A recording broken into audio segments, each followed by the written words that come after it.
Welcome to sky talks. ₹3 ఉన్న dollar $90కు చేరుకుంది. మన జోబులో ఉన్న రూపాయి రోజురోజుకు ఎందుకు బలహీనమవుతుంది? అమెరికా డాలర్ ఎలా ప్రపంచాన్ని పూర్తిగా తన నియంత్రణలో ఉంచుకుంటుంది? డాలర్ పుట్టిన గత నుంచి గోల్డ్ స్టాండర్డ్ ఎందుకు ముగిసింది? బంగారం నుండి ఆయిల్ డీల్స్ వరకు అమెరికా వేసిన స్ట్రాటజీలతో డాలర్ ఎలా ప్రపంచ కరెన్సీగా ఎదిగింది? ఈ వీడియోలో ఇవన్నీ మనం సింపుల్గా తెలుసుకుందాం. పాత రోజుల్లో అమెరికా ఈ రోజులా రిచ్గా పవర్ఫుల్గా ఉండేది కాదు. అప్పట్లో ప్రపంచం మొత్తం బ్రిటిష్ కరెన్సీ రాజ్యం నడిచేది. అప్పుడు దేశాలు తమ కరెన్సీ విలువను బంగారం ఆధారంగా పెట్టేవి. అంటే ఒక దేశంలో ఎంత బంగారం ఉంటే అంత డబ్బే ముద్రించేవారు. అది 1913 యుఎస్లో ఫెడరల్ రిజర్వ్ బ్యాంక్ స్టార్ట్ అయిన సంవత్సరం. మనకు RBI reserve bank of India ఉన్నట్టు అమెరికాలో కూడా ఫెడరల్ రిజర్వ్ వాళ్ళ దేశ ఆర్థిక వ్యవస్థను కంట్రోల్ చేస్తుంది. డబ్బు ముద్రించే హక్కు మొత్తం ఫెడ్కి వెళ్ళింది. ఈ మార్పు వల్ల డాలర్కి ఒక స్థిరమైన సిస్టమ్, స్ట్రాంగ్ బేస్ ఏర్పడింది.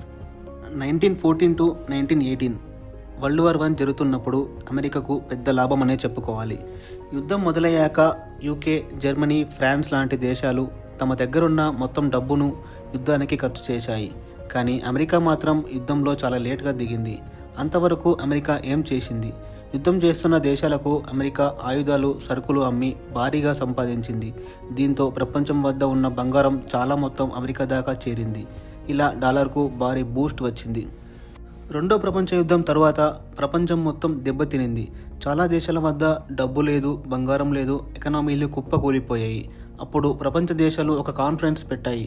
ఆ కాన్ఫరెన్స్ పేరే బ్రెటన్ వుడ్స్ కాన్ఫరెన్స్.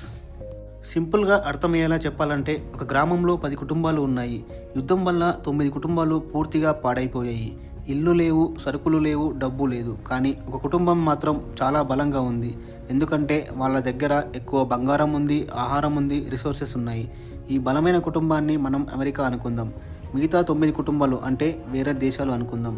ఆ 9 దేశాలు ఇలా అంటాయి, మనమంతా ఒక కామన్ రూల్ ఫాలో అవుదాం, అదే స్టాండర్డ్తో మళ్ళీ జీవితం మొదలు పెడదాం. అలా 1944లో తీసుకున్న నిర్ణయం, ప్రపంచ దేశాలు తమ కరెన్సీ విలువను డాలర్తో లింక్ చేయాలని రూల్ పెట్టారు. ఇలా బ్రెటన్ వుడ్స్ కాన్ఫరెన్స్ ద్వారా ప్రపంచ దేశాలు అన్నీ కలిసి తమ కరెన్సీని డాలర్తో లింక్ చేయడం ప్రారంభించారు. కానీ అమెరికా మాత్రం డాలర్ని బంగారంతో ముడివేసుకుంది. అంటే ఒక dollar is equal to fix అయినంత బంగారం అని అర్థం. సింపుల్గా చెప్పాలంటే ప్రపంచ దేశాలు డబ్బు డాలర్తో లింకప్ చేసుకుంది. కానీ అమెరికా మాత్రం డాలర్ని గోల్డ్తో లింక్ చేసుకుంది. ఇదే బ్రెటన్ వుడ్స్ అగ్రిమెంట్. డాలర్ ఇంత ఎత్తుకు ఎదగడానికి అమెరికా వేసిన master plan petro dollar deal. సింపుల్గా చెప్పాలంటే ఒక గ్రామంలో ఒకే ఒక ఫ్యామిలీ దగ్గర నీరు ఉన్నట్టు ఊహించండి. నీరు అందరికీ అవసరం. అందరూ బ్రతకడానికి ఆ ఫ్యామిలీ దగ్గరికే వెళ్ళాలి. ఆ ఫ్యామిలీ ఇలా చెబుతుంది, నీకు నీరు కావాలంటే మా కుటుంబం చేసిన టోకన్స్తోనే కొనాలి. దీంతో ఆ గ్రామం మొత్తం అవే టోకన్స్ కొనాలి. టోకన్స్ డిమాండ్ పెరిగిపోతుంది. టోకన్స్కి పవర్ పెరిగిపోతుంది. ఇదే స్ట్రాటజీని అమెరికా ప్రపంచంపై వాడింది. ఇప్పుడు అసలు కథలోకి వస్తే 1973లో ప్రపంచంలో ఆయిల్ సంక్షోభం వచ్చింది. ఓపీఈసీ దేశాలు, organization of the petroleum exporting countries, Saudi, Iran, Iraq ఇలా మొదలైన దేశాలు ఆయిల్ ధరలను పెంచేశాయి. ప్రపంచం మొత్తం షాక్ అయింది. ఆ సమయంలో అమెరికా ఒకటి గ్రహించింది, ఎవరైతే ఆయిల్ని కంట్రోల్ చేస్తారో భవిష్యత్తుని వాళ్ళే కంట్రోల్ చేస్తారు అని అమెరికా భావించింది. అక్కడే అమెరికా ఒక రహస్య గేమ్ ప్లాన్ ప్రారంభించింది. అదే USA Saudi Arabia deal. America Saudi రాజకుటుంబాన్ని పిలిచి 3 షరతులు పెట్టింది. మొదటిది, ప్రపంచంలో ఎవరు ఆయిల్ కొనాలన్నా డాలర్స్లోనే కొనాలి. రూపీ కాదు, ఏన్ కాదు, పౌండ్ కాదు, కేవలం డాలర్. రెండోది, సౌదీకి పూర్తి సైనిక రక్షణ అమెరికా అందిస్తుంది. రాజకుటుంబం భద్రత కూడా అమెరికా చూసుకుంటుంది. మూడోది, సౌదీ ఓపీఈసీ దేశాలన్నిటినీ ఇన్ఫ్లుయెన్స్ చేసి డాలర్స్లోనే ఆయిల్ అమ్మేలా ఒప్పించాలని ఈ 3 షరతులను అమెరికా సౌదీ అరేబియాకి పెట్టింది. ఈ డీల్ ప్రపంచంపై చాలా ప్రభావం పడింది. ఆయిల్ కొనాలంటే డాలర్ లేకపోవడం షాప్కి డబ్బు లేకుండా వెళ్ళినట్టే. ప్రతి దేశం పెద్ద మొత్తంలో డాలర్ని సేవ్ చేసుకోవడం మొదలుపెట్టింది. ప్రపంచవ్యాప్తంగా డాలర్ డిమాండ్ ఎక్కిపట్టింది. అమెరికాకు బంగారం అవసరం లేకుండానే డాలర్ విలువ పెరుగుతూనే వచ్చింది. ఈ సిస్టమ్ పేరే పెట్రో డాలర్ సిస్టమ్. ఇది అమెరికా ఆడిన biggest mind game and master game. ఎందుకంటే ఆయిల్ లేకుండా ఏ దేశం నడవదు. ఆయిల్ కొనాలంటే డాలర్ తప్పదు. కాబట్టి డాలర్ వాల్యూ ఎప్పుడూ బలంగా ఉంటుంది. ప్రతి దేశం ఫారెన్ రిజర్వ్గా డాలర్ నిల్వ ఉంచుకోవాల్సిందే. యుఎస్ఏ ఇష్టం వచ్చినట్టు డబ్బు ముద్రించుకోగలదు. ప్రపంచం మొత్తం ఆ డాలర్లే వాడాల్సింది. ఒక చిన్న ఆటతో అమెరికా ప్రపంచం మొత్తాన్ని డాలర్కు స్లేవ్గా చేసేసింది. మరి రూపాయి వాల్యూ ఎలా పెరుగుతుంది? రూపాయి వాల్యూ పెరగడం అంటే మన కరెన్సీ స్ట్రాంగ్గా అవ్వడం, డాలర్పై డిపెండెన్సీ తగ్గడం. ఇది ఎలా జరుగుతుంది అనేది మనం ఇప్పుడు తెలుసుకుందాం. నెంబర్ 1, ఎక్స్పోర్ట్స్ పెరిగితే మన కరెన్సీ స్ట్రాంగ్గా అవుతుంది. ఫర్ ఎగ్జాంపుల్, ఇండియా 100 రూపాయల విలువైన వస్తువులు అమ్మి ఎక్స్పోర్ట్ చేసి దానికి ఎక్స్చేంజ్గా $1 అందుకుంటుంది. ఒక దేశం ఎక్కువగా వస్తువులు అమ్మితే ఎక్కువగా డాలర్లు దేశంలోకి వస్తాయి.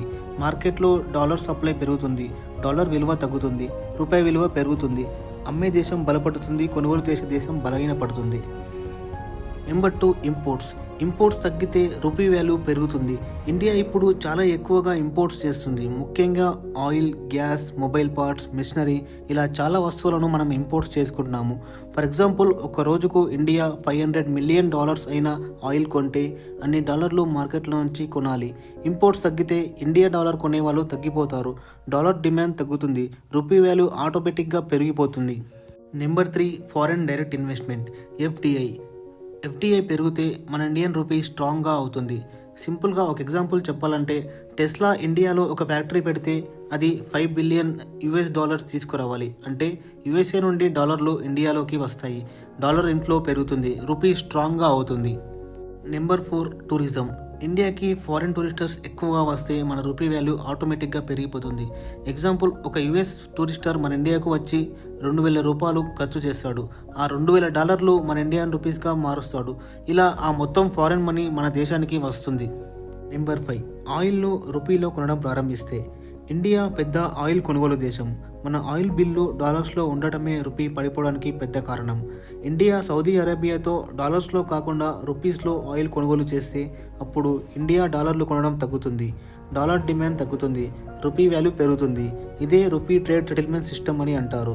ఇప్పుడు కొన్ని దేశాలు ఇండియాతో ఆల్రెడీ రూపీ ట్రేడింగ్ మొదలుపెట్టాయి. ఫర్ ఎగ్జాంపుల్, మన ఇండియా రష్యాతో ఆల్రెడీ ఆయిల్ని రూపీస్లో కొనడం ప్రారంభించింది. Number 6, USA federal reserve bank of India వడ్డీ రేటు తగ్గిస్తే ఫారెన్ ఇన్వెస్టర్స్ ఇండియాలో పెట్టుబడి పెడతారు, డాలర్ ఇండియాకి వస్తుంది, రూపీ వాల్యూ ఆటోమేటిక్గా పెరిగిపోతుంది. ఫర్ ఎగ్జాంపుల్, ఫెడ్ ఇంట్రెస్ట్ రేట్లు 5% నుండి 3%కి తగ్గిస్తే ఎఫ్ఐఎస్ ఫారెన్ ఇన్వెస్టర్స్ ఇండియాకి బిలియన్స్ ఆఫ్ అమౌంట్ తీసుకువస్తారు. ఇలా రూపీ వాల్యూ బలపడుతుంది. ఫైనల్గా మన ఇండియన్ కరెన్సీ వాల్యూ పెరగడానికి షార్ట్కట్ ఏదీ లేదు. మనం అధికంగా అమ్మాలి, తక్కువగా కొనాలి, ఫారెన్ ఇన్వెస్టర్స్ మన ఇండియాలోకి రావాలి. ఈ 3 జరిగితే రూపీ ఆటోమేటిక్గా ప్రపంచంలో బలపడుతుంది. నా ఎక్స్ప్లెనేషన్ మీకు నచ్చితే వీడియోని లైక్ చేయండి, షేర్ చేయండి. మరిన్ని వీడియోస్ కోసం ఛానల్ని సబ్స్క్రైబ్ చేసుకోండి.